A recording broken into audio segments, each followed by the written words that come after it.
The Hoover Institute, located in the Hoover Tower at Stanford, is home to many historical treasures. Here, Nicholas, an assistant archivist, shows us some of these artifacts. Is what's known as the Okhrana outlet. The Okhrana was the secret police of the Russian Empire, so before the Bolshevik Revolution in 1917. This is from their Paris office. So you have a number of survival-related items. You have a survival knife here, a signaling mirror. This one has instructions on the back of how to aim it towards the sun so that you could signal planes and things like that if you were down in the jungle, for example.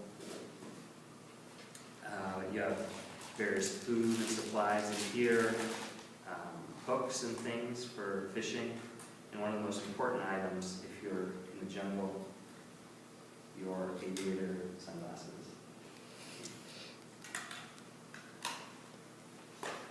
Like I mentioned, you also have the German kit here. Two items that are directly related to World War II, but kind of tie into the economy since we have the presidential elections coming up. Might as well mention these two. This is from the Raymond Moley collection. Raymond Moley was one of FDR's chief advisors, part of his brain trust, his main economic advisors. And this is from his collection. It looks like a rather kind of innocuous piece of paper, notes from a meeting. But what we have here is perhaps the very first mention of FDR's signature economic program, the New Deal. And here you have it, a New Deal. So quite like a normal-looking piece of paper, but you can see how it can have historic value. Moley later stepped down. He was an assistant secretary of state at one point. And we have FDR's signed letter thanking him for his service. Apparently FDR didn't sign very many items, so this is quite a rare document indeed. And here we have quite a different thing that you don't see every day. In July of 1944, there was an assassination attempt against Hitler. Some of his officers tried to plant a briefcase bomb in one of his meetings. The bomb went off, but it didn't kill Hitler. It killed one of his assistants, and it also left Hitler with persistent ringing in his ears. This ringing continued for several months, so his personal physician decided finally to check it out. They decided to make x-rays of Hitler's skull to see if there was any structural damage to his skull. So we have the actual x-rays of Hitler's skull. The dropping of the two bombs on Hiroshima and Nagasaki.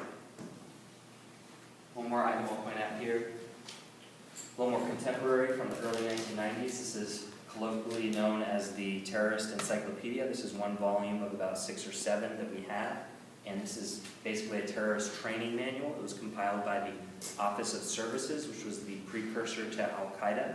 So this was made in Pakistan. There's tributes to Osama bin Laden on the front covers, and it's basically a collection of various ways of conducting terrorism, creating explosives, hand-to-hand combat, various things like that. For example, here you have schematics of how to set up explosives on a bridge so that you can destroy it more easily. And it's quite interesting. It's not top secret stuff or anything. It's mostly open source material that was compiled by this organization. The interesting thing is that it was created in the early 90s, so after the Afghan-Soviet war. So it was obvious that it wasn't a matter of aiming this against the Soviets who had invaded Afghanistan. They were already thinking about what they were going to be doing further beyond targeting the West. So apparently beyond our copy that we have, the only other copy that's in existence in the US is in the State Department.